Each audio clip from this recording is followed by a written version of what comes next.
So ito na, mga kababayan, umpisahan natin agad. Oo. Alam nyo ba, mga kababayan, alam nyo ba na si Vice President Sara Duterte ay, nako, patay tayo dito. Munti ka ng madisbar, no? At munti ka ng matapos ang kanyang impeachment. Nako, mga kababayan, sa mga hindi po nakakaalam, naka-2 strike po si Sara. Bakit? Kung naalala ninyo, mga kababayan, kagabi, kung naalala ninyo kagabi, nagbanta po si Chis Escudero at nagbigay paalala sa mga abogado ni Sara na kausapin nila si Sara. Bakit?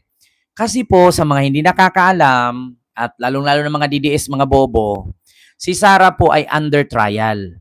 Si Sara po ay ihinihiring, itinatrial dahil sa impeachment complaint laban sa kanya.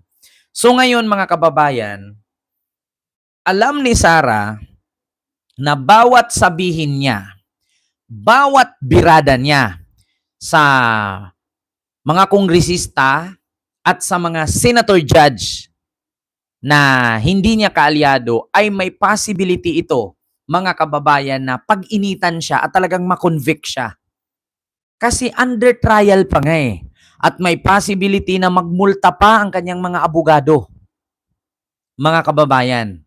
Nako, at may possibility pang madisbar siya. O, eto pakinggan nyo, mga kababayan. Nako, si Sara hindi nag-isip. Muntikan.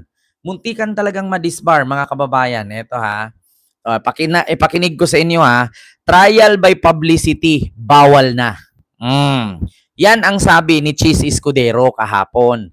Mga kababayan, Ma'am Alice Daroca. Ang sabi dito, trial by publicity, bawal na. 30K ang multa sa lalabag. BP Sara, may banat. Ayan na nga, mga kababayan. Bumira pa kasi ang gaga. Oo, ayan, pakinggan natin, mga kababayan, yung paliwanag ni Chis Escudero.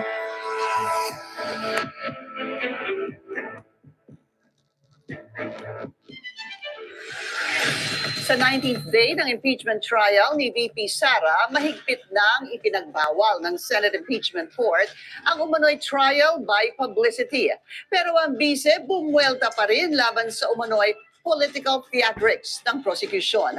Yan ang agenda report ni Hannah T. Live mula sa Senado. Hannah.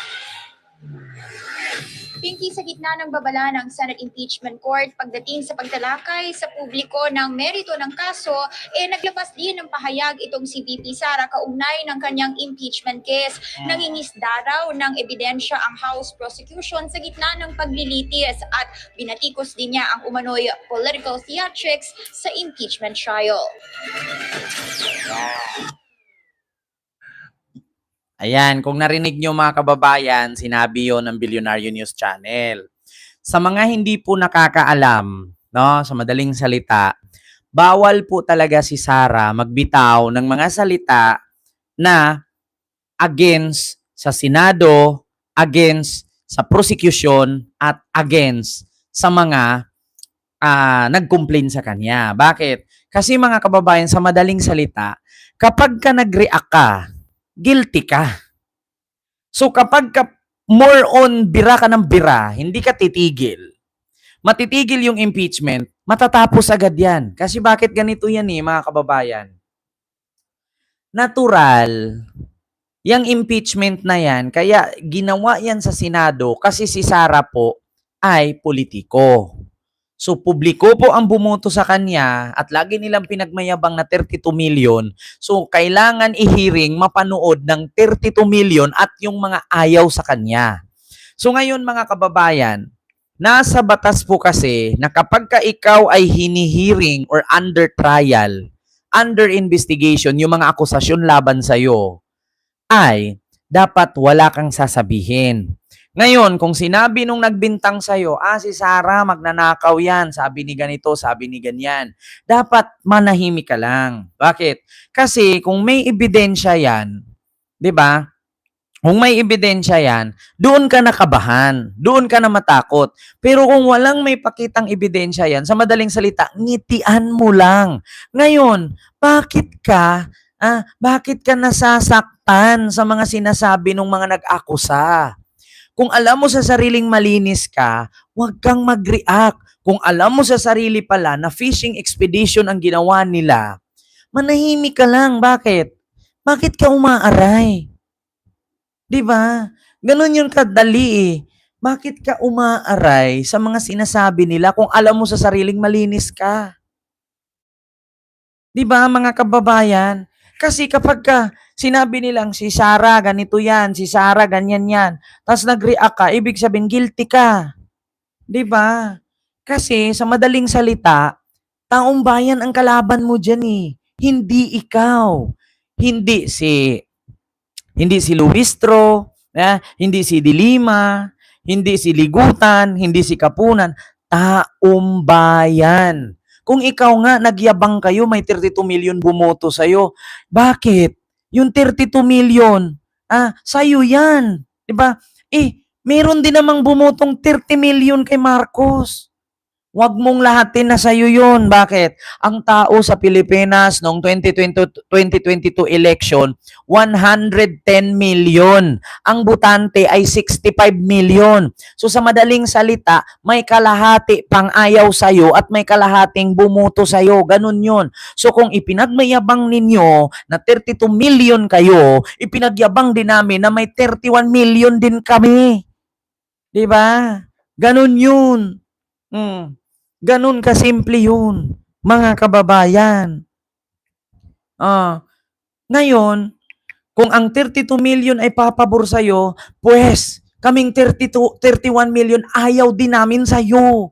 Ganun lang yun kasimple. At take note ha, yung 31 million na yan kay BBM pa lang, paano naman yung 15 million ni Lenny? 'Di ba? Paano naman yung 15 million ni Lenny? Pakinggan ninyo mga kababayan. Kasi mangyayari dito mga kababayan sa ginawa ni Sarah, parang hindi siya abogado. Bakit? Kung tutuusin dito, may mag-file dito ng disbarment kay Sarah. Madidisbar siya, bakit? Hindi ba niya pinag-aralan yan? Hindi ba niya alam yung batas? Actually, may disbarment case na po yan si Sarah, mga kababayan, sa reklamo ni Larry Gadon. Pangalawa, may disbarment case din yan siya sa reklamo ni, hindi ko lang sure kung ano pa yung isa, yung pagbanta yata kay PBBM. Tingnan natin. Yung sinabi ni Chis Escudero, munti ka nang madisbar. Yung bepe ninyo, yung bepe. Know who you are, and based on the records, we know who you are. From making public statements or otherwise discussing, sharing, or endorsing comments pertaining to the merits of this pending impeachment trial, and from engaging in trial by publicity. Strikto nang ipinagbabawal ng Senate Impeachment Court ang pagtalakay sa publiko ng merits o mismong laman ng impeachment case ni VP Sara.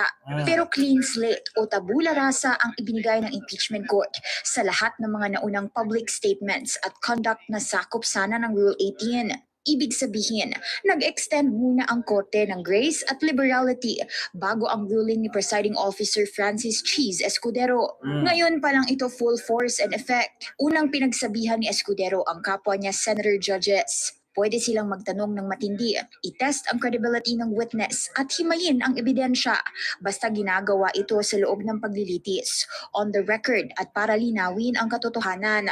Hindi pwedeng mauwi ang pagtatanong sa speech, harassment, partisan advocacy o para bang may konklusyon na ang senator judge bago pa matapos ang kaso. I hope senator judges shall refrain from unparliamentary remarks, personal attacks, imputations of improper motive, and other language incompatible with the dignity of these proceedings and of parliamentary courtesy to other people. Sakaling may reklamo sa manner ng isang senator judge, isa sa mga posibleng remedyo nito ay pagsasampa ng ethics complaint. Bukod sa mga hukom, kasama sa ruling ang prosecutors, counsels of record ng prosecution at defense, mga testigo at mismong si VP Sara bilang respondent. Diba? Ilan sa mga bawal ang public comment na naghuhusga sa disputed facts, credibility ng isang witness, relevance, bigat o sufficiency ng ebidensya. Narinig ninyo? Lahat sila pwedeng maparusahan, ethics complaint, magmulta at kung ano-ano pa. Ang nakakaalam dito mga abogado lang. Kaya tayong hindi abogado, makinig na lang po tayo. Yung mga nasa comment section, wag po kayong magpataka o comment dyan ha. Wag magfi-feeling genius. Pakinggan natin yung sinabi. Hindi yung ganito yan, ganon yan, ganon yun. Wag ganon guys. Wag ganon. Kasi kung hindi ka naman abogado, manahimik ka na lang, makinig ka na lang sinabi ni Cheese. Yeah? Kasi may nabasa ko kanina dyan sa comment, ganito yan, ganon-ganon yan. Hindi, pakinggan ninyo ha. Pinagbawalan, no? Kasi, ang sa madaling sabi dyan, si Jinky Luistro kasi nagreklamo kay Presiding Officer Cheese Escudero. Sabi ni Jinky Luistro, ginawa na naman ni Sara Duterte ang ginawa niya noon. Putak ng putak, tapos pag ipinatawag, hindi naman humaharap. Alam nyo ba na under trial siya, dapat manahimik siya. Kasi once natadtad siya ng komento, bira siya ng bira ng kung ano-ano, mahihinto yan, may possibility pa na magiging butuhan na agad yan. Kasi ano pang saysay ng trial dyan, hearing dyan, kung mismong ang taong inakusahan na si Sara Shemirman Duterte Carpio ay guilty na. Diba? Continue. Awal din ang pag-prejudge sa resulta ng trial, pag-question sa mga pending ruling, at mga pahayag na posibleng dahilan para mawala ng tiwala ng publiko sa kakayahan ng Senate Impeachment Court. Nilantad mismo ni Escudero ang mga naunang pahayag ng concerned parties na hindi na pwedeng ulitin. Kabilang dito ang pagturing sa bise bilang mastermind at pagtawag na scam umano ang paglustay ng confidential funds. Pagdating Yan po yung tawag na scam ni Kapunan.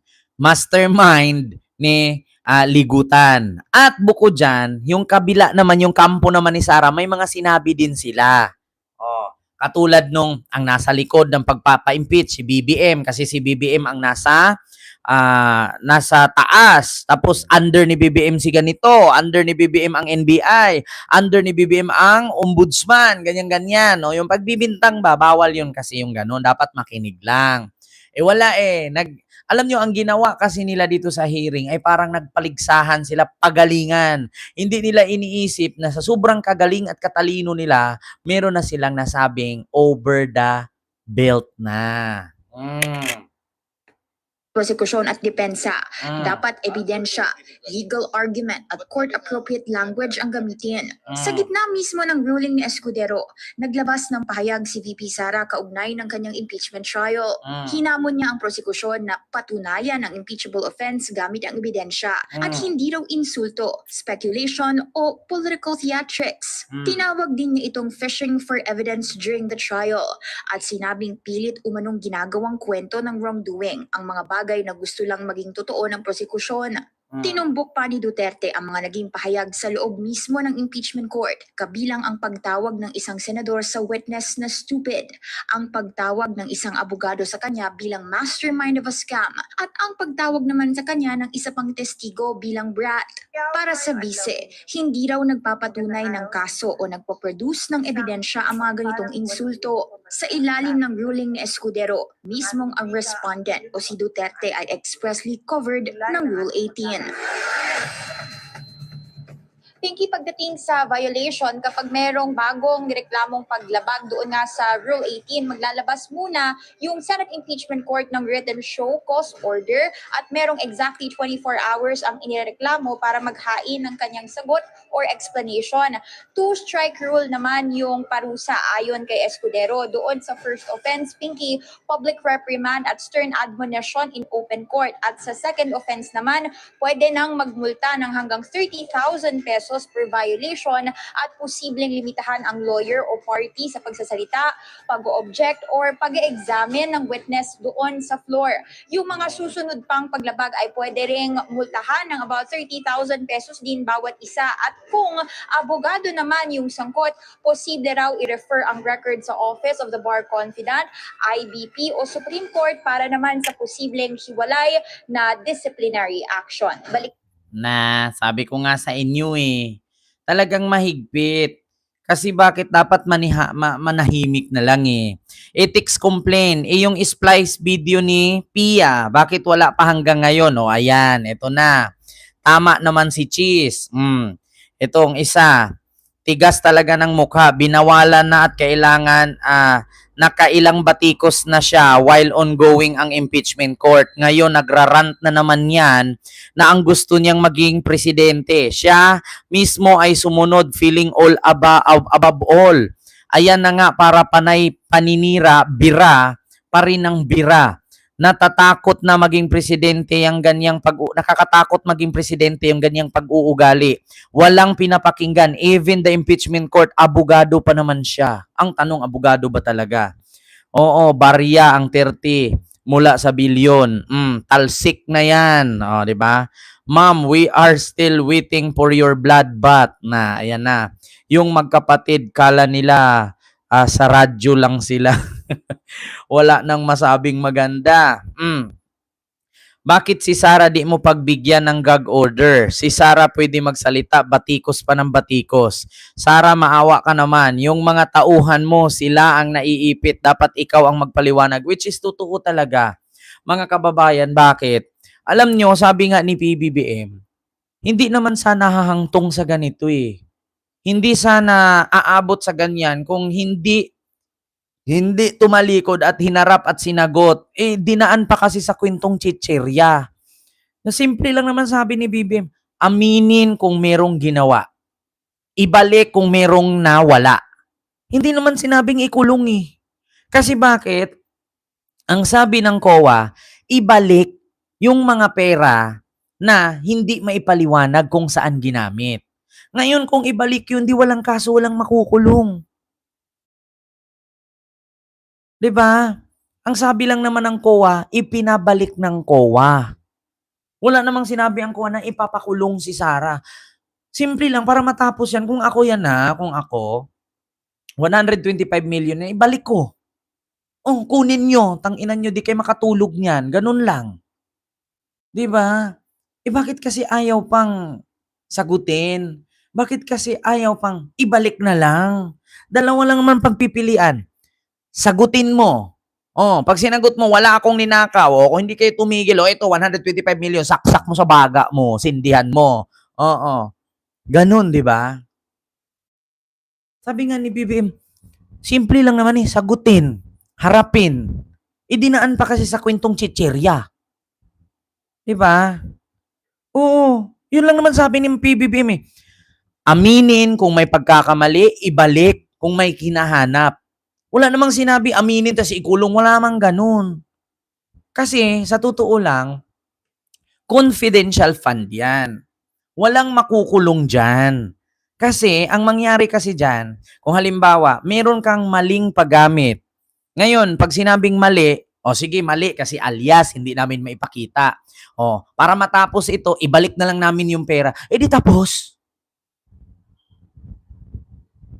'Di ba? Bakit kasi pabutin pa sa ganyan? Tapos ngayon, nung mabisto na kasi nagkalaglaga na yung mga staff niya na hostile witness, kumakanta na. Kasi syempre, natataranta na din yun kasi una, kung hindi nila aminin, makukulong sila. Pangalawa, kung magsisinungaling sila, makukulong pa rin sila. Ligtas si Sara. 'Di ba? Ganun lang kasimple. Aminin mo kung may mali ka.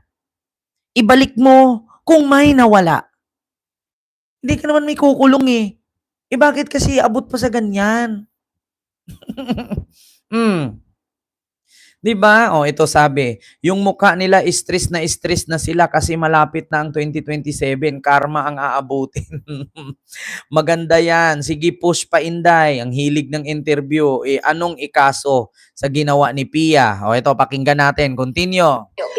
Hana, so sinabi mo nga yung mga penalties, reprimand, tapos yung pangalawa ay pagmumultahin sila ng 30,000. This is for the lawyers from both sides.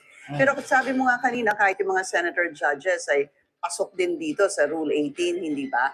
At ang kanilang parusa, if ever, ay pwedeng mag-file ng ethics complaint. Sino daw ang maaaring mag-file ng mga ethics complaint laban sa mga senator judges? Nasabi ba?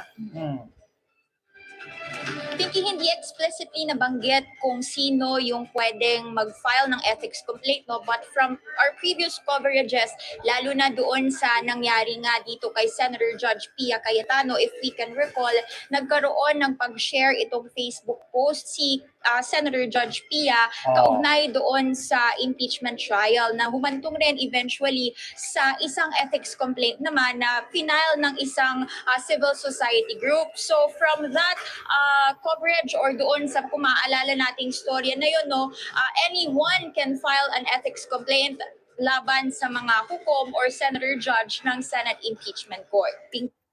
O, di ba? O, ito pa ang sabi. Pwede ba sabihin na trial by publicity kung nakatelevised at nadidinig ang mga sinasabi ng testigo? Na which is naka-live naman ni. Baka sabihin na naman ni Robin nasaan yung original video. 'Di ba? Kasi sa totoo lang ito, hindi na naman susunod si Sara yung batas ng Senado. Impeachment ang kailangan, panagutin si Sayad sa mga pagnanakaw. Si Sara ang sabihan niya kung ano-ano ang sinasabi sa trial. Kaya nga 'di ba? Sa totoo lang, mga kababayan, hindi mo naman masabing trial by publicity. Kasi naka-live yan eh. Oh, klarong-klaro, rinig naman natin sa sinasabi ng mga testigo. Hindi nyo ba napansin, sabi nga ni Atty. Ligutan, hindi mo ba napansin? Sabi niya, hindi mo ba napansin? Bakit? Paulit-ulit na lang yung tanong namin, pero yung sagot mo paulit-ulit lang din. Napansin mo ba? Your Honor, ganun po ba, Your Honor? 'Di ba? Kaya hindi nyo maiwasan na ang mga senator judge mabubuisit. Makapagsabi talaga ng estupida ka, tanga-tanga ka.